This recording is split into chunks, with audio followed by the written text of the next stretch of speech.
Walton Joseph Remfrey, engineer, earthquake enthusiast, and sufferer of tertiary syphilis, had been born in the Cornish seaside village of Perranuthnoe in 1842.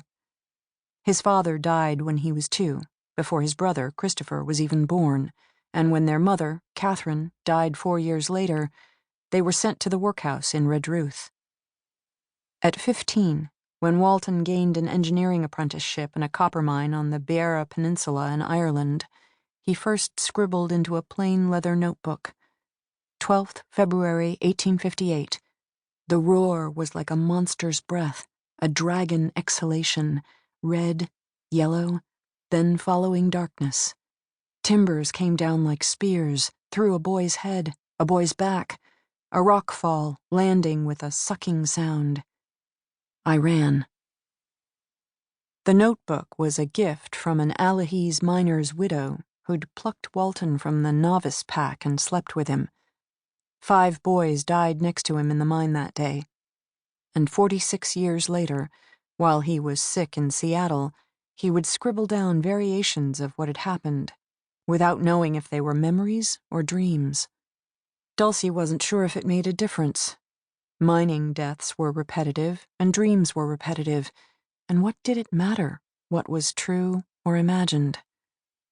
A big, dark hole in the earth, and people dropped inside and disappeared.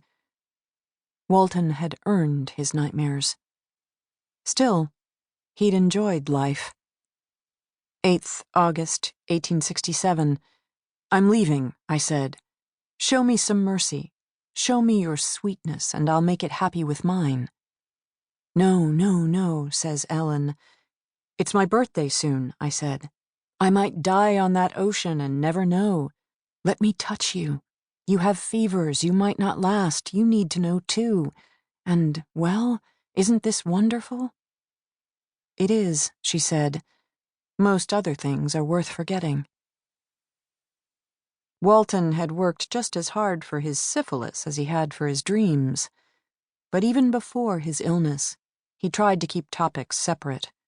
Sullying the body was all good fun, but his mind deserved a system. He worked his way up and purchased 2 new journals, black and dull red.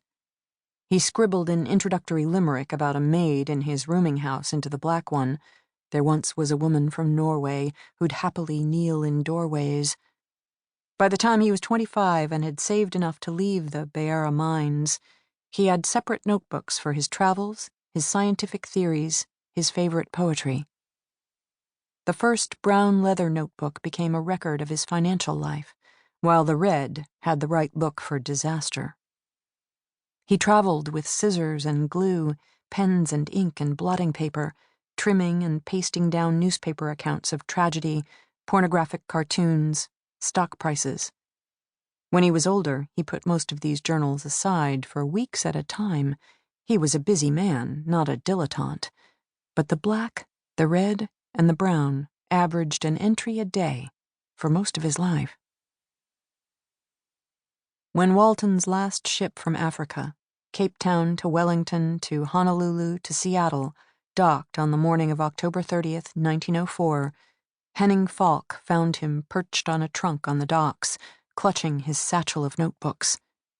He was singing, Colombo went to the Queen of Spain and made a proposition, but what she wanted most to do was fuck in the prone position. The Queen of Spain then said to him she'd give him ships and cargo. He said, I'll kiss your royal arse if I don't bring back Chicago. He knew the world was round-o, the queenly cunt he'd pound-o, that fornicating, royal mating son of a bitch Colombo. Henning was no sissy, but as the lyrics rolled out and people veered away from them, he stuffed Walton into Victor's maroon Daimler. Walton hated automobiles, and the horror of the vehicle broke the melody in his head. He began to talk about the fact that it was almost the anniversary of the All Saints' Day disaster in Lisbon, a great wave after the shock, thousands crushed as they prayed in swaying stone churches. And now, here we find ourselves, old friends together in another port city prone to shaking.